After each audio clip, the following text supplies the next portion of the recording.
Russia Ukraine യുദ്ധം അവസാനിപ്പിക്കുന്നതിനായി ചർച്ച നടത്താൻ ദേശീയ സുരക്ഷാ ഉപദേഷ്ടാവ് അജിത് ഡോവൽ ഈ ആഴ്ച മോസ്കോയിലേക്ക് പോകുമെന്ന് ദേശീയ മാധ്യമങ്ങൾ റിപ്പോർട്ട് ചെയ്തു.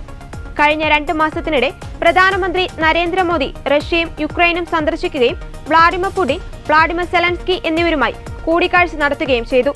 പിന്നാലെയാണ് ഡോവലിനെ അയക്കാൻ തീരുമാനമുണ്ടായത്. കീവ് സന്ദർശനത്തെക്കുറിച്ച് പ്രധാനമന്ത്രി നരേന്ദ്രമോദി പ്രസിഡന്റ് വ്ളാഡിമിർ പുടിനെ ഫോണിൽ അറിയിച്ചതായി റഷ്യൻ എംബസി പ്രസ്താവനയിൽ പറഞ്ഞു. രാഷ്ട്രീയവും നയതന്ത്രപരവുമായ മാർഗങ്ങളിലൂടെ ഒത്തുതീർപ്പ് കൊണ്ടുവരാനുള്ള ഇന്ത്യയുടെ പ്രതിബദ്ധത ഊന്നിപ്പറയുകയും ചെയ്തു. പുടിനുമായി സംസാരിച്ചതിന്റെ ഫലമാണ് NSA തലവൻ അജിത് ഡോവൽ സമാധാന ചർച്ചകൾക്കായി മോസ്കോയിലേക്ക് അയക്കാൻ തീരുമാനിച്ചതെന്ന് വൃത്തങ്ങൾ അറിയിച്ചു. അതേസമയം സന്ദർശനത്തിന്റെ ഷെഡ്യൂൾ സംബന്ധിച്ച വിശദാംശങ്ങളൊന്നും പുറത്തു വന്നിട്ടില്ല.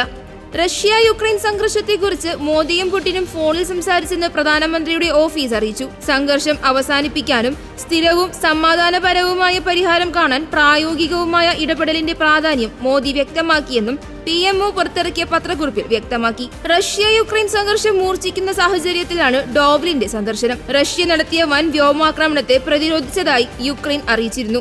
67 ഡ്രോണുകളിൽ 58 എണ്ണം വെടിവെച്ചിട്ടെന്ന് അവകാശപ്പെട്ടു. കീവിൽ പാർലമെന്റ് മന്ദിരത്തിന് സമീപം ഡ്രോണുകളുടെ അവശിഷ്ടം കണ്ടെത്തിയതായി അന്താരാഷ്ട്ര മാധ്യമങ്ങൾ റിപ്പോർട്ട് ചെയ്തു.